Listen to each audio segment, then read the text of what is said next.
Hello students, good morning all of you.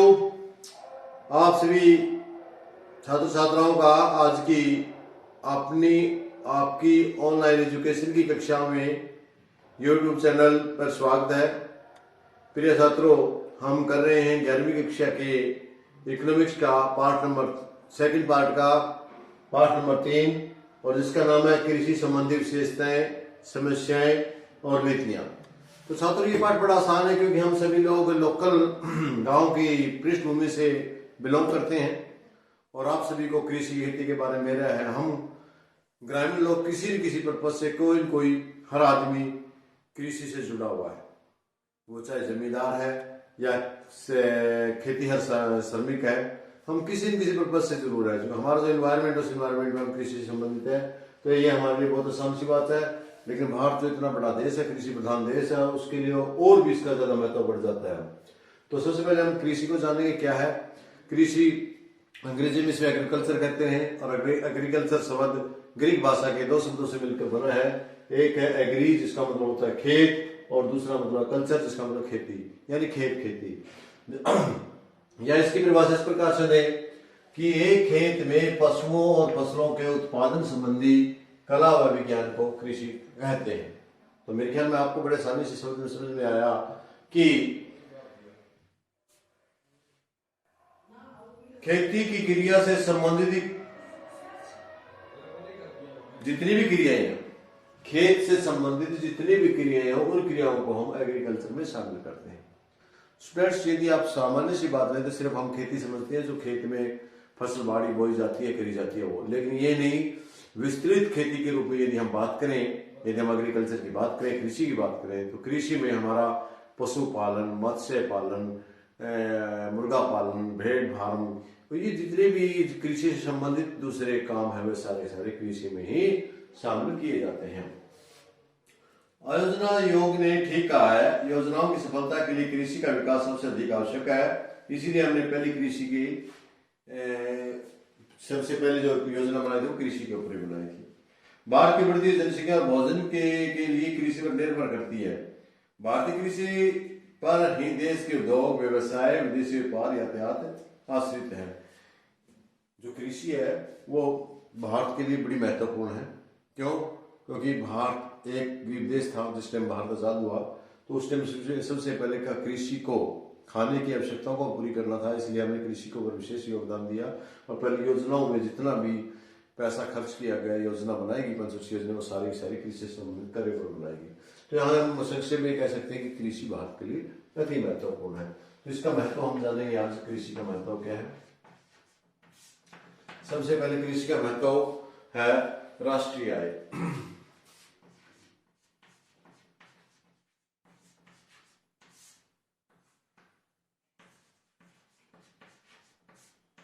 छात्र, सबसे पहली बात है कि कृषि वो एक राष्ट्रीय आय का, क्योंकि जो भारत है उसमें 80% लोग हैं जो कृषि संबंधित है, ग्रामीण में निवास करते हैं। और आय का जो जरिया है वो खेती से है, और खेती से ही ज्यादा यहाँ लोगों की आय होती है। और देश की अर्थव्यवस्था, भारत की राष्ट्रीय आय का लगभग 1/4 भाग कृषि, वन आदि प्राथमिक क्रियाओं से प्राप्त होता है।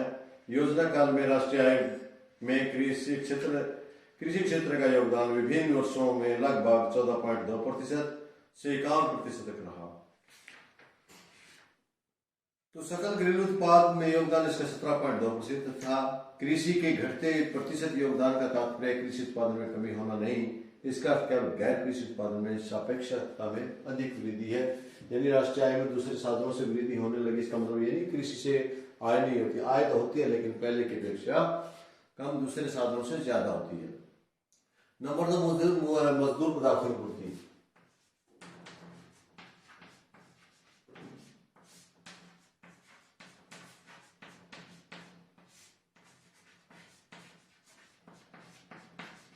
खेती एक ऐसा कार्य है जहां पर हमें दूसरे उद्योगों के लिए कच्चा माल प्राप्त होता है, वहां से मजदूरों को कार्य मिलता है।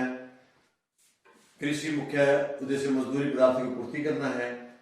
मजदूरी पदार्थ वे वस्तुएं हैं जिन्हें देश की जनता अपने जीवन योग्य आवश्यकताओं को संतुष्ट करने के लिए उपयोग करती है।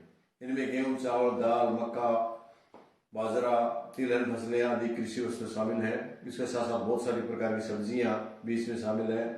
भारत के कृषि क्षेत्र लगभग 125 करोड़ मनुष्यों को भोजन और 51 करोड़ पशुओं को चारा प्रदान करने के लिए बोया जाता है। यानी हम संक्षेप में कहें कि मजदूरों की जितनी भी जनता है उसके जो आवश्यक जीवन, बेसिक जीवन की आवश्यकता है उनकी पूर्ति कृषि से होती है। खाने पीने की वस्तुओं से लेकर पशुओं को चारा तक की सारी वस्तुएं हमें इसी खेत कृषि से ही प्राप्त होती है। तीसरा, कृषि तथा रोजगार।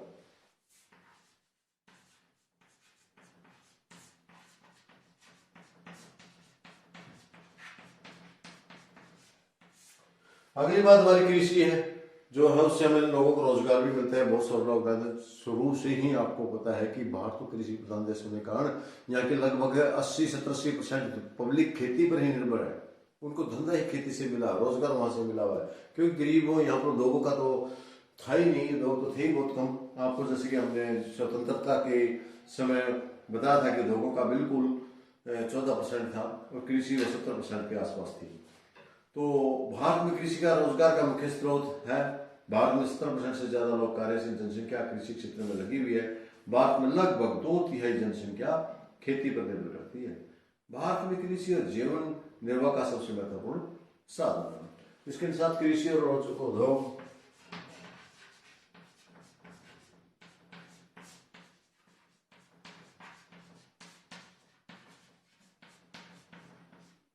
जितने भी कृषि उद्योग हैं, ज्यादातर उद्योग हैं वे खेती पर ही डिपेंड करते हैं। क्योंकि खेती है वो कृषि है जो लोगों के लिए कच्चा माल उपलब्ध कराने की मेन जरिया है। चाहे वो कपास का कारखाना है, चाहे चावल का कारखाना है, गेहूं का कारखाना है, पिसाई का कारखाना है, किसी भी प्रकार का कारखाना है तो सारे के सारे कृषि पर डिपेंड करते हैं। इसलिए कृषि का बहुत ज्यादा महत्व है। लेकिन यहाँ एक बात मैं आपको बताना देना चाहता हूँ कि कृषि और उद्योग एक दूसरे के पूरक हैं। जहाँ कृषि के लिए उद्योग औजार वगैरह, मशीन वगैरह उपलब्ध कराते हैं और उसको आगे बढ़ाने में सहयोग करते हैं, उसी प्रकार कृषि है वो उद्योगों के लिए कच्चा माल निर्यात करके आप देश के विकास में अहम भूमिका निभाते हैं। कृषि तथा विदेशी व्यापार।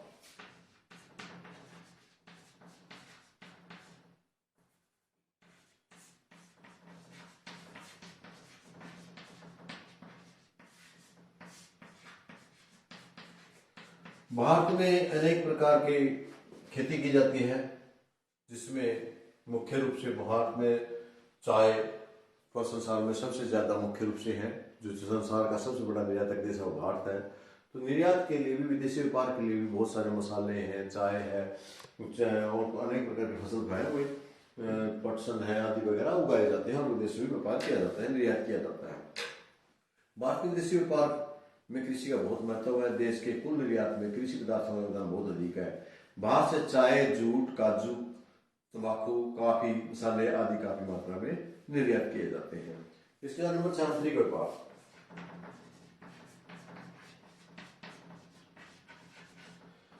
जो पर हम विदेशी व्यापार की बात करते हैं दूसरे देशों के साथ है, लेकिन दूसरे देश है नहीं, अपने देश के लिए भी यहाँ पर फसलों के लेना देनी, फसलों का बेचना, व्यापार एक दूसरे के साथ बहुत ज्यादा कम है।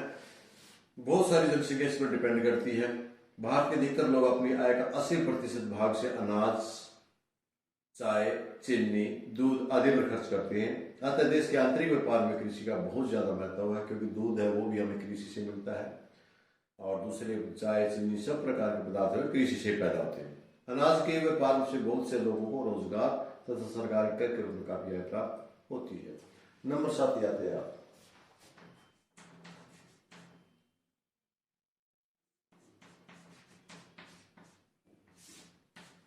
यातायात यातायात के साधन जैसे रेल, मोटर, गाड़ियों की आय का एक मुख्य साधन अनाज, खाने, कृषि पदार्थों एक स्थान से दूसरे स्थान पर पहुंचाना है। चाहे वो उर्वरकों की बात हो, चाहे वो अनाज की बात हो, तो एक स्थान से दूसरे स्थान पर पहुंचाते हैं। वो खेती से पैदा हुआ अनाज। तो इस प्रकार यातायात के लिए भी कृषि बड़ी महत्वपूर्ण है। यदि खेती ना हो तो कृषि यातायात के इतने साधनों का प्रयोग नहीं होगा और वह असंभव है। तो इसलिए यातायात एक स्थान पर दूसरे स्थान पर अनाज ले जाया जाता है, उसमें यातायात के लिए कृषि बहुत महत्वपूर्ण है, उनके एक आय का विशेष जरिया है। नंबर 9, राष्ट्र का। नंबर 8, सरकार की आय।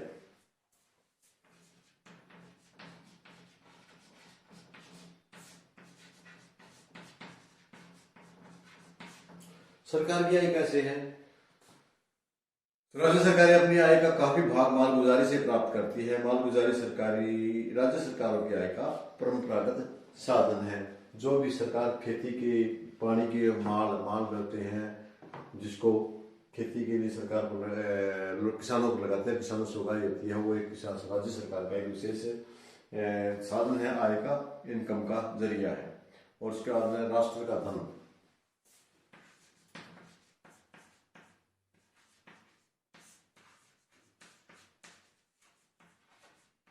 खेती और राष्ट्र का धन भी आपको देखा है कि लोग किसान प्राय लोगों को देखा है कि वो अपने जमीन वगैरह खरीदते हैं। जिन जमींदारों के पास ज्यादा जमीन है, बड़ी शान की बात है, शौकत की बात है, वो सारी की सारी देश की संपत्ति है। हमारे देश के सबसे बड़ा धन भाग कृषि क्षेत्र में लगा हुआ है। स्थायी पूंजी की दृष्टि से खेतों का स्थान देश में सबसे ऊंचा है। देश की करोड़ों रुपए की पूंजी सिंचाई के साधनों, पशुओं, खेती और औजारों में लगी हुई बड़ी बड़ी मशीनें, कंपनियां, देश के लिए बड़े बड़े रोजगार हैं, वे कृषि के दम पर ही चले हुए हैं। अंतर्राष्ट्रीय प्रतिष्ठा, नंबर 10, अंतर्राष्ट्रीय प्रतिष्ठा।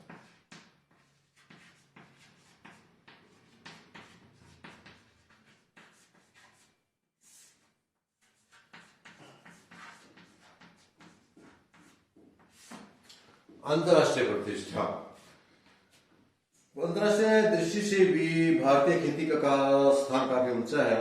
भारत का संसार में चाय, मूंगफली के उत्पादन में प्रथम स्थान, चावल के उत्पादन में दूसरा और तंबाकू और कपास में तीसरा स्थान प्राप्त है। तो इस प्रकार हम देश के लिए कृषि बड़ी महत्वपूर्ण है।